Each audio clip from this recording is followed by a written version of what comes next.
We are going to take another call. We are going to take Sven, and Sven wants to talk about are all metaphysical beliefs intellectually dishonest? Sven, how are you? Hi, I'm doing well. How are you, Richard and Dan? Doing pretty good. Doing pretty good. How can we help? Awesome. Yeah. So it just, I'm pretty sure, Richard, you know which Sven this is. Dan, I haven't called it Truth Wanted for a while, but I'm still a big fan. But recently, a few weeks ago, I had someone in the atheist community say that all their conversations with me, I was one of the most intellectually dishonest interlocutors they've had. And I just feel like you and I, both of you and I have always had good conversations. So I just wondered, is there a point where it comes to just the clash where any metaphysical belief is going to be deemed as intellectually dishonest to the materialist? I mean, I'd like to know what you mean by materialist to begin with, Sure, because yeah. I think that kind of that phrase itself has so much different connotations to it, depending on who you're talking to. And you're talking to two different people here who might have different opinions to the other people you've been talking to. So what do you think materialism is? And then, you know, we can answer whether that applies to us or not. Mm-hmm. Well, I would just say like naturalism, the opposite of dualism. So like a mono, you know, there is only the physical. And the opposite of that. Yeah, well, so, I mean, I believe you were calling in about metaphysics. I don't think that's the term.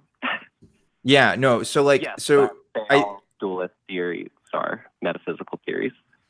See, and that, so, you know, metaphysics gets very complicated very fast, right? I don't think you have to particularly ascribe, I don't think your position on materialism or even your position on, you know, like dualism, I'm assuming you mean like Cartesian dualism, like actually has to matter what you think about metaphysics, right? I think you can either believe in a strong or weaker form of like metaphysics in the sense of like, you know, the biggest debate in metaphysics obviously is, you know, verifiability, right, of claims, and also just exactly what metaphysics even means, right? So that, because that word has been historically very fraught and has meant different things for different philosophers at different times. But if you're interested in like, do I believe things exist outside of the natural? Because like that gets asked us often. I mean, like I haven't, you know, seen evidence of it, and I'm not sure what even evidence of it would be. So in that sense, yeah, I would call myself a naturalist, but I don't know, like your metaphysics could still be weird on that. I guess I don't know what my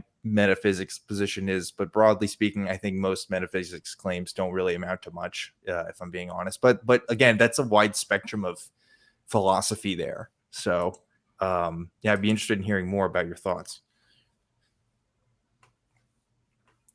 Sven. You want my specific thoughts on, I guess, all on what you said. Yeah, I agree. Metaphysics is a broad term, and I guess even naturalism could be categorized as a metaphysical stance. See, I guess any dualist stance, like I would say, almost all theologies have in common that there is a spirit separate from the physical. And so, do you think that's like what the leading cause of the rift is? It's just the naturalists will never see a way for people to describe consciousness as like spirit. Could we separate just dishonest? Sven, just before Dan jumps in, do you think it'd be helpful for the purpose of this conversation to separate kind of metaphysical, kind of let's call metaphysical supernatural? Yeah. Because I think that's what you're getting at, Sven. Let's say there is non-physical, which is abstract, which a naturalist would believe in, things like mathematics and things. So we accept abstract concepts, but we don't accept supernatural concepts. Yeah. And I think that's an easier, it puts a definitive line, so we're not kind of arguing over the term of metaphysical. Yeah. Is that comfortable for you, Sven? No, that 100%. Yeah, I can agree with that. I guess you guys would label like a dualist stance as a supernatural stance. Yes. Yeah. I agree, because I said naturalism versus the opposite, which would be supernatural. So yeah, I can concur. Right.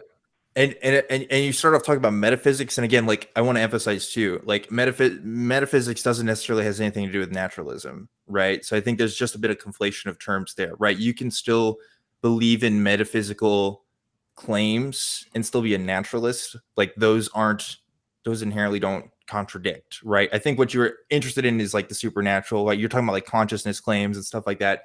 So like consciousness, right? There are different ideas of consciousness, obviously, right? There are some that propose, well, consciousness is something that isn't a substance, right?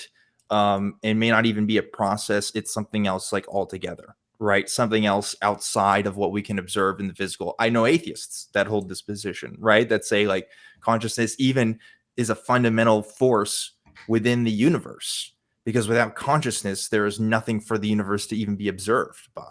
So there's interesting arguments along that line of thought. I think consciousness can be and is explainable by natural phenomena. Now, the problem, of course, is what about the qualia of consciousness? In other words, what about that personal experience? What does it mean for me to be objectively Dan and Richard to be Richard Gilliver? I don't know. I don't know what it's like to be Richard Gilliver. Thomas Nagel has a very famous essay about this. What is it like to be a bat? And that's the part where consciousness gets very tricky, and that we'll still have to figure out. Now, does that mean that it could be supernatural? It could be something beyond physical? Maybe. But I also know that our consciousness is affected by natural phenomena, right? If I get a bar stuck in my head, right, like who I am and how I perceive and interpret the world, like is going to change because my brain has been changed, right? So like there is something intrinsically physical to the phenomenon, which makes me think, okay, maybe all of it is physical, right?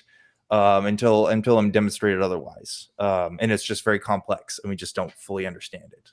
So that's kind of my take. I don't think it's necessarily dishonest to say, or it can be dishonest to be a naturalist and say, oh, well, maybe there's something about consciousness to it. I just think it's probably more physical than anything, right? But anyway, I'm talking a lot here. Richard, what do you think? Yeah, I'm going to jump in just a minute. I'd actually like to hear what Sven's got to say in response to you particularly, and then I'll kind of jump in after that.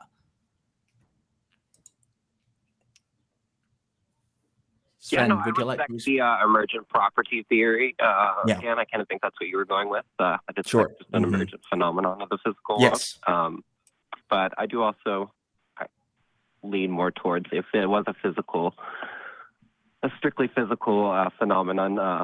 I kind of go more with the first example you gave, like Philip Goff and panpsychism. It's just a fundamental part of reality because something has to be there to observe it, or else the phenomenons wouldn't have a label, they wouldn't be happening.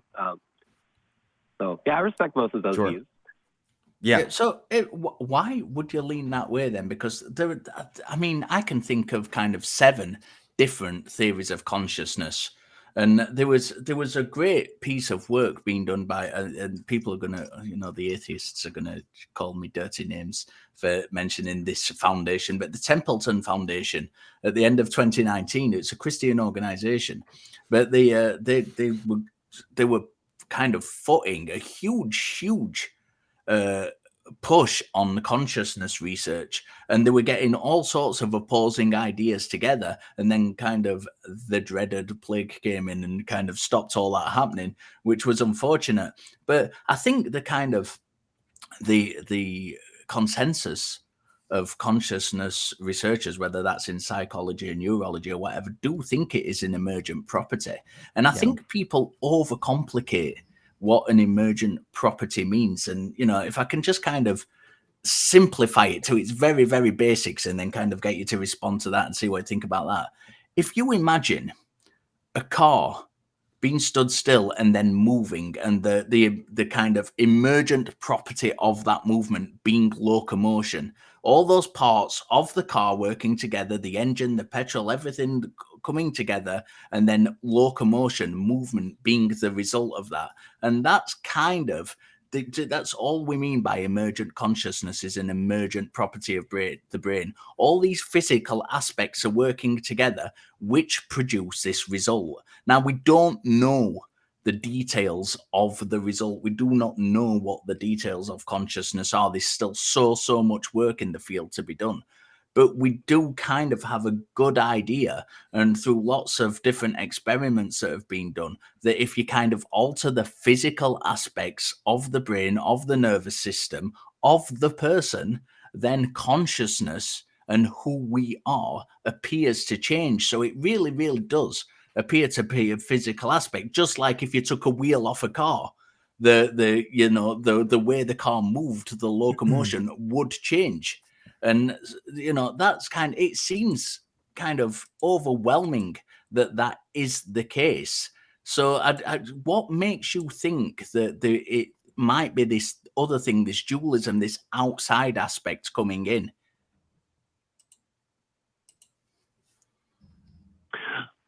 Personally, a lot of it would be, I think Dan touched on it early, like qualia and just subjective experience, and also existentialism. I think those are three things that do not fit into what I personally would see evolution providing. Have you looked into the different theories of consciousness? What's that? Have you looked into the different theories of consciousness? Just out of... I love philosophy of mind. Yeah.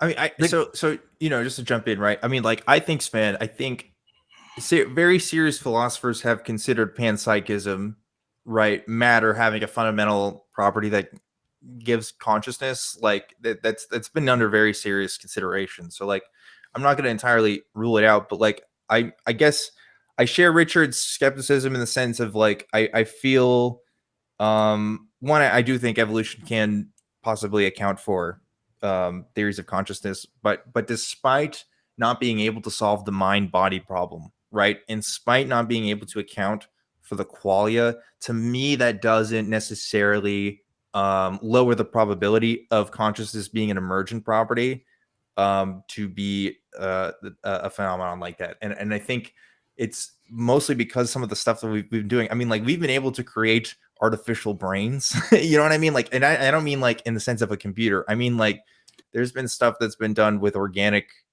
matter, right, that is able to, like, play Tetris and play Pong with itself, right? Just from cloned human samples and stuff, right? Like, it seems like that can only happen if it's a physical phenomenon, if we're able to take the same organic structures and bring that to be.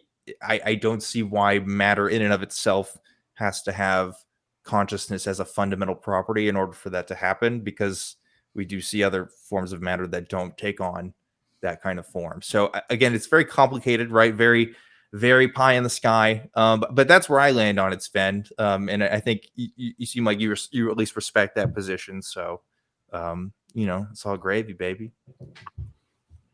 Certainly. Paul, could I get a little advice on, like, how to not appear intellectually dishonest? Because, like, I left, one of the main reasons it was so easy for me to leave Christianity was because there were so many logical inconsistencies. Sure. Like, I'm very, very much all about, at least thoroughness and consistency when I'm searching for truth. So any advice on that? I mean, I think you just have to be. I mean, like Christian, like, when Christian apologists, and not even apologists, right? When the average person is talking about, the kinds of things we're talking about, they're not even going to be using the same terminology, right? They're going to be talking about souls. They're going to be talking about, like, things that we're not even going to be considered valid concepts, because it just doesn't make sense when you do enough reading on the topic to even consider it in that way. And so, like, I don't know. I think as it's one of those things too, where very careful evaluation of your terms is going to be very critical. Like, even when we first started this conversation, we were talking about metaphysics, right? But, like, metaphysics is really its own branch of philosophy that has very little to do with consciousness, right? For the most part, like, it really addresses other issues. So I think, like, there's always going to be a confusion of terms, especially when you're talking to laymen. And, like, hey, I don't have a philosophy degree, right? I just read shit. You know what I mean? Like, so, like, there's always going to be a little bit of confusion there. I think as long as you do your best to try to figure out, how to talk about it as appropriately as you can, I don't know, you're not being dishonest, right? And I think you just got to get that sense from other people, Yeah, and Sven, you spoke on a couple of occasions on this show, and I've always found it to be an honest interlocutor.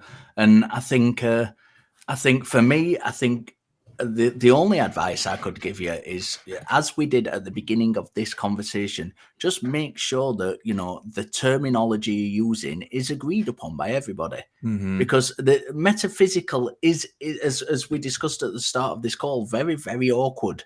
So, you know, try and simplify it and say, you know, I'm referring to specifically something like a soul versus you know, consciousness coming from a physical thing like the brain, just to kind of, you know, really dumb it down to make sure that there's going to be no misinterpretation of those terms as best you can. It's an awkward subject, and it's an ongoing field of research, so it's always going to be difficult to talk about. But I've certainly not found you dishonest in any of our previous conversations. I've not found you dishonest during this call. It's just an exploration, and that's fine. You got the Richard stamp of approval, Sven. So that's all you need, honestly.